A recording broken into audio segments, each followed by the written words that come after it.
ওকে, আমরা করব এখন নেটাল টুথ এবং neonatal tooth. Natal tooth কি, যেটা হচ্ছে কি জন্মের আগে, মানে যে দাঁতটা মায়ের পেট থেকে বাচ্চা বেরোর সময় যে দাঁতটা চলে আসে, যে দাঁতটা নিয়ে বাচ্চা জন্মগ্রহণ, সেটা হচ্ছে নেটাল টুথ। আর যেটা জন্মের 1 মাসের ভিতর উঠে সেটা হচ্ছে নিউ নেটাল টুথ। ঠিক আছে, ওকে, আমরা নেটাল নিউ নেটাল বুঝলাম। এখন আমরা যাব এটিওলজিতে। ওকে, এটিওলজি। ওকে, আমরা আসলাম এখন হচ্ছে এটিওলজিতে। Okay, what is the etiology? প্রথমেই হচ্ছে যে the superficial positions of developing tooth germ predisposes tooth to erupt. তার মানে কি, যে টুথ জার্ম যেটা ছিল সেটা যদি এটা ধরলাম আমার গাম, ঠিক আছে। এখন টুথ জার্ম যেটা আছে সেটা যদি এইখানে থাকে, জেনারেলি থাকে ধরলাম এই জায়গায়, আস্তে আস্তে সেটা উপরে উঠে, যদি এটা থাকে এই জায়গায় তাহলে সে তো চলেই আসবে তাড়াতাড়ি, সে হয়ে। ওকে, সো নেটাল টুথের একটা কজ গেল এইটা। হ্যাঁ, এখন তারপরে আরেকটা কি, এটা হলো একটা কজ। এই জেনারেলি এই কজটার জন্য নেটাল টুথ এবং নিউ নেটাল টুথটা চলে আসে। আচ্ছা, natal tooth and neonatal tooth may resemble, clinical feature করতেছে মে রিজেম্বল, মানে look like normal primary teeth, most commonly seen as mandibular incisor, mainly mandibular incisor. They are poorly developed, small conical yellowish hypoplastic enamel and dentin. Poorly developed, small conical yellowish, ঠিক আছে, hypoplastic enamel এবং dentin. আচ্ছা, there are little or no root, or crown is loosely attached to the alveolus by soft tissues. Teeth may be mobile, teethটা may be mobile. তাহলে আমরা যদি 1 থেকে 5 এইটুকু clinical features আসি, তাহলে আমরা কি পাচ্ছি? 1 থেকে 5-এর ভিতরে প্রথমেই হচ্ছে কি, এটা কি, আচ্ছা, এটা হচ্ছে যে নিউ নেটাল এবং resemble like primary tooth. Okay, primary টুথের মতো দেখা যায়। তারপরে হচ্ছে কি, যে most commonly seen in the mandibular incisors. তারপরে কি দেখা যাচ্ছে, যে develop small conical yellowish hypoplastic enamel and dentin, small yellowish hypoplastic enamel and dentin. Root is little or no root, আর হচ্ছে টুথ মেবি মোবাইল। তো আমরা প্রথম 5টা আমরা বললাম। ওকে, আমরা যদি এরপরে যেটা হচ্ছে 6 নাম্বার, সেটা হচ্ছে category 1 2 3 4। Category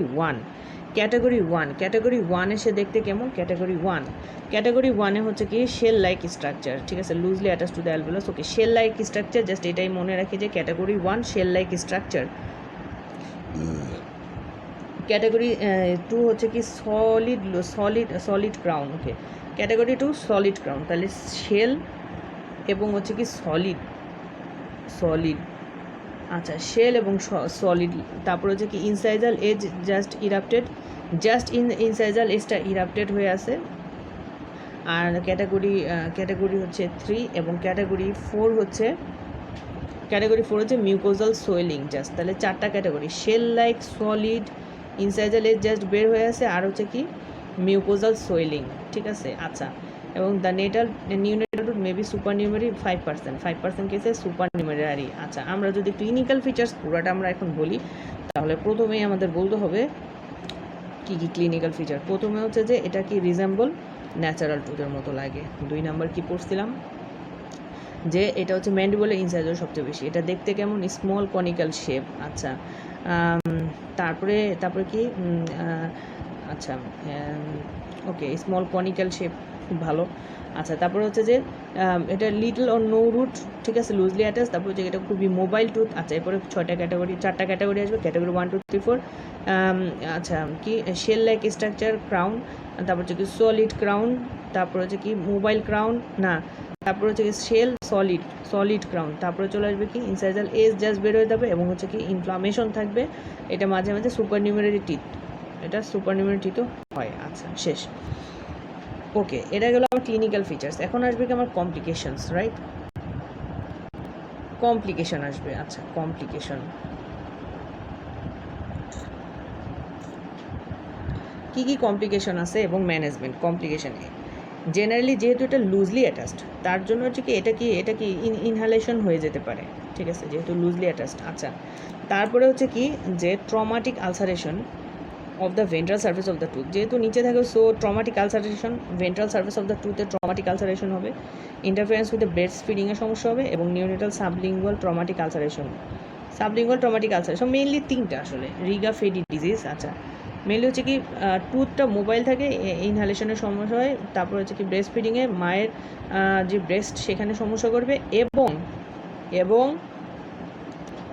Riga Fede disease মানে টাঙের নিচে আলসারেশন করবে, রিগা ফেডি ডিজিজ। ঠিক আছে, রিগা ফেডি ডিজিজ। এখন আসবো যে আমরা ম্যানেজমেন্ট। ঠিক আছে, কি ম্যানেজমেন্ট? আমরা ম্যানেজমেন্ট দিলে আমরা কী পাচ্ছি ম্যানেজমেন্ট প্রথমেই কী করব, টুথটাকে গ্রাইন্ড করে দিব। যদি সে খেতে যদি কোনো সমস্যা না হয়, মানে মায়ের যদি কোনো প্রবলেম না করতেছে, তাহলে আমরা এটাকে গ্রাইন্ড করে দিব হালকা, মানে টুথটা যদি মোবাইল না থাকে। আচ্ছা, যদি এটুকু না হয়, যদি টুথটা মোবাইল থাকে, তাহলে আমরা টুথটাকে ফেলে দিতে হবে, যে কি টুথটা মোবাইল, তারপরে সে হচ্ছে যে ভেন্ট্রাল সার্ভিসে ইনফেকশন করতেছে, তারপরে হচ্ছে যে মায়ের ব্রেস্ট ফিডিংয়ের সমস্যা করতেছে, এগুলো থাকলে আমার ফেলে দিতে হবে। এমনি না থাকলে জাস্ট নর্মাল একটু গ্রাইন্ড করে দেবো, তাহলে হচ্ছে নেটাল এবং নিউনেটাল শুড বি শুরু। আচ্ছা, আর হচ্ছে কি, এটা কিন্তু আমার ন্যাচারাল যে প্রাইমারি ডেন্টিশন সেটা কিন্তু এটা ফলো করে, সো এটাকে রেখে দেওয়ার চেষ্টা করতে হবে। Okay, so these are the treatment and all. Okay, this is called neonatal এবং নেটাল টুথ। ব্যাপারটা আমরা বুঝলাম নিশ্চয়ই।